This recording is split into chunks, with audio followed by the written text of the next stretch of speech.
En cherchant des réponses à des questions existentielles, j'ai entendu beaucoup de vérités spirituelles venant de personnes dont la vie ne reflétait aucunement l'enseignement qu'elles prêchaient par ailleurs.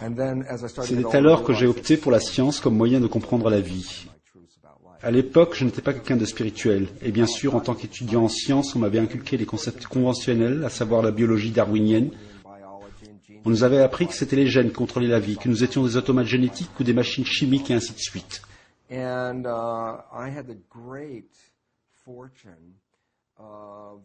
J'ai eu une chance formidable de pouvoir faire mon doctorat à l'université de Virginie sous la tutelle d'un grand scientifique, le professeur Irving Königsberg, qui était un des premiers à avoir cloné les cellules souches.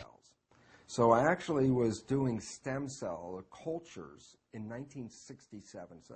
donc de la culture de cellules souches en 1976, il y a 40 ans de cela.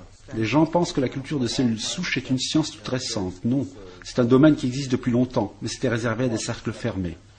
And the beautiful part about my stem cell research was, as I started to do this, and I was cloning genetically identical cells, I started to realize that en m'occupant de la culture et du clonage des cellules souches identiques, je m'étais aperçu que le fait de changer l'environnement des boîtes de pétri dans lesquelles je mettais les cellules, certaines cellules donnaient des muscles, d'autres des os et d'autres la graisse. Et je me demandais alors comment des cellules qui étaient toutes biologiquement identiques pouvaient une fois donner des muscles, d'autres fois des os et d'autres fois de la graisse. Et la réponse était devenue pour moi évidente, l'information qui provient de l'environnement.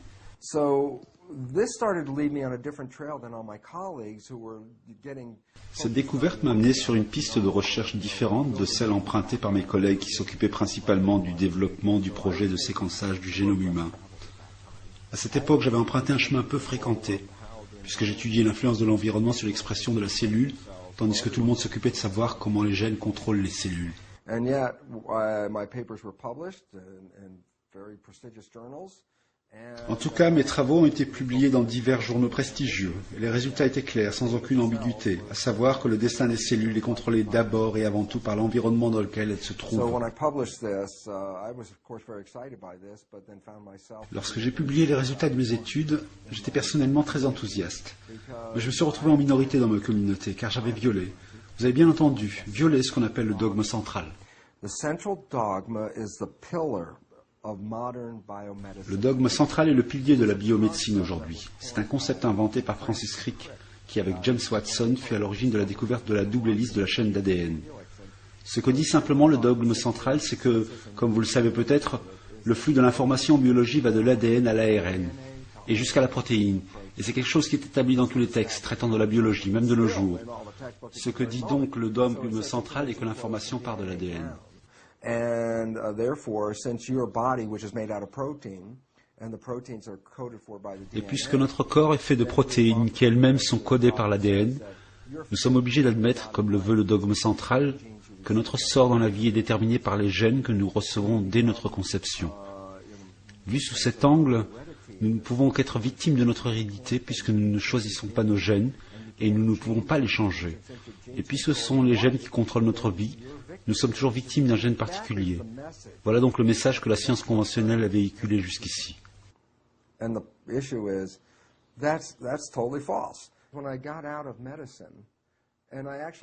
problème est que ce concept est totalement faux. Après avoir quitté le domaine de la médecine, j'ai repensé un jour au mot dogme. J'étais choqué lorsque j'ai vu la définition que donnait le dictionnaire du mot dogme.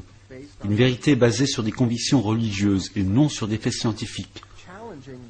En défiant le dogme, j'étais devenu donc officiellement un hérétique aux yeux de ce qu'on appelle la science, qui est en fait, par définition, une religion. En physique mécanique, ou physique newtonienne, ou mécanique newtonienne, les notions de mécanique et physique sont synonymes. La physique, c'est donc les mécanismes à l'œuvre dans le fonctionnement de l'univers. La physique quantique n'était pas quelque chose qui m'intéressait, qui intéressait mes collègues à l'école de médecine, car nous avions tous été élevés dans la physique newtonienne. La différence entre ces deux physiques est très profonde. La physique newtonienne dit que l'univers dans lequel nous vivons est une machine faite de différentes pièces mécaniques. Et si vous voulez savoir comment ça fonctionne, il suffit de prendre une pièce, de l'étudier, de la changer, de changer le fonctionnement de cette pièce. C'est ça la base de la médecine. Nous examinons le corps humain que nous considérons comme une machine faite de différentes pièces, et quand une pièce ne marche pas, on change la pièce en achetant des produits chimiques ou des médicaments. C'est ainsi que la médecine conventionnelle fonctionne. Lorsque j'ai commencé à étudier la physique quantique, j'ai découvert à ma grande surprise que le fondement de l'univers n'est pas l'univers physique et mécanique, mais une énergie invisible appelée le champ.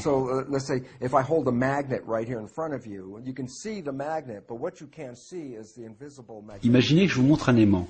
Bien que vous puissiez voir l'aimant, vous ne pourrez pas voir le champ magnétique autour de l'aimant. Il en est de même pour l'énergie invisible. Nous pouvons donc dire que nous sommes des corps physiques, mais nous baignons dans des champs électromagnétiques, exactement comme le champ magnétique autour du téléphone, du portable, de la télévision ou de la radio par exemple. La différence entre la physique quantique et la physique newtonienne est que la physique quantique se concentre sur les particules. La physique quantique dit « Vous voulez savoir pourquoi les particules prennent telle ou telle forme ? Alors il faut comprendre comment marche le champ, car c'est le champ qui contrôle la biologie, ce sont les forces invisibles. » Il y a une grande citation de Albert Einstein qui dit que le champ est l'âme qui gouverne l'action des particules. En d'autres mots, dans notre univers, les forces invisibles, les champs et les particules ont leur importance. C'est le champ qui donne forme à la matière. Cela a son importance lorsqu'on pense par exemple aux particules physiques qui composent notre corps. Pourquoi ces particules peuvent-elles être soit en bonne santé, soit en mauvaise santé? La réponse est que pour pouvoir comprendre l'état de ces particules, ce n'est pas le corps qu'il faut comprendre, mais les forces invisibles dans le champ. Vous vous souvenez évidemment des expérimentations que nous faisions avec la limaille de fer quand on était jeune. On mettait de la limaille autour de l'aimant et on voyait soudainement des schémas se former autour du champ magnétique. En physique quantique, on regarderait le schéma formé par la limaille et on se poserait la question de savoir comment cette limaille a pu prendre cette forme s'il n'y a pas de champ.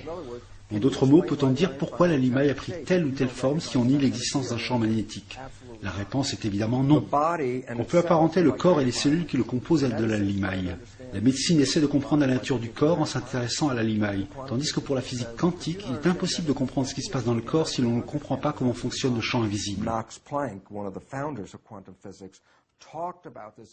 Max Planck, un des fondateurs de la physique quantique, a parlé de ce champ invisible et l'a appelé la matrice. C'est également le terme qui a été utilisé dans le film « Que sait-on vraiment de la réalité ?» Certains appellent ce champ la matrice divine, comme c'est le cas de mon ami Greg Braden, qui a écrit un livre sur le sujet.